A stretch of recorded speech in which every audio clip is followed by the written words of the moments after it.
Prognosis is excellent. A few years later, he's doing well.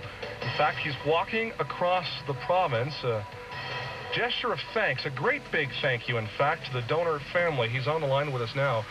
George, welcome to the show. Thank you very much. Now, you're walking across the country as part of the Step-by-Step Organ Transplant Association. Well, actually, this year it's the province. Next year it'll be the country. Oh, sorry, the province. That's okay. Yeah. I'm still thinking about Weibo. I heard all that conversation. Yes, I'm doing around the Ontario walk, which is quite large. It's actually been about 1/3 of the Canada walk. I presently walked almost 2,100 kilometers, and by the time I finish in Toronto on September 30th, I'll probably have about just over 2,300 kilometers.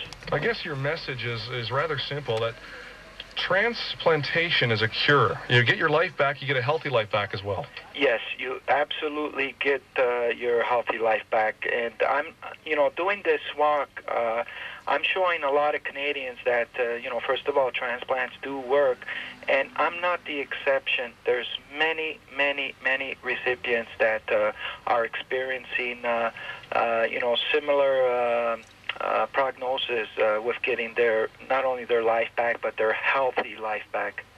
Well, listen, thanks for joining us today, George Marcello. Before August 1995, you were unsure about what the future held, but now it looks like you're on the road to recovery. You are recovered, and you're living a healthy life today. Thank you. Well, we're hoping to get this message out to as many Canadians, because we do need people to know about this, and we do need the rate of organ donations to go up and have more Canadians enjoy a more healthier lifestyle.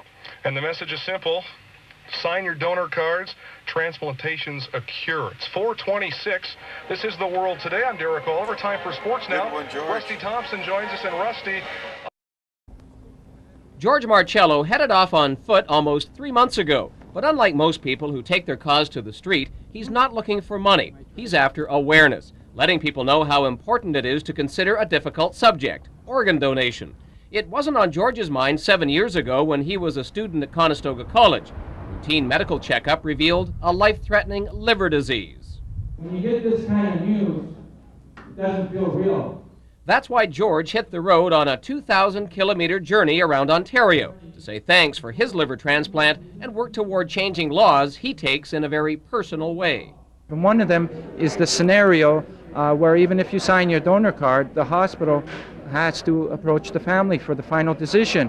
We have to change that scenario. It isn't a right scenario. We shouldn't have to approach a family at a time of tragedy and distress. So I'm trying to also address to bring a national registry to this country, which is far long overdue. George knows it's a tough sell to people of this age, but he is turning some heads, including that of Steve Coleman, a Conestoga student who's taken up the challenge to improve donor card awareness. I did not know that your families had to say that you were allowed to have your organs donated. I thought you just signed the card and that was it. A serious message easily lost on people of this age. Hearing it firsthand helps. It's not something that we'd think about, and certainly not address. It raises issues, I guess, toward our everyday health and what we might be thinking about in the future. What's your attitude toward getting a donor card after hearing George? I'll seriously think about it. I do realize the issues are in today's society, so it's a good idea to think about it and sign the back of your card. Along the way, George has made a point of meeting senior civic officials like Kitchener Mayor Carl Zayer, himself a supporter of the donor program. He's also welcomed by people who work on the front lines of donor issues. Unfortunately, with the budget cuts and things, it's hard to get the message out there, but word of mouth is the best way. And by having George do things like this, it certainly makes things much easier for everyone.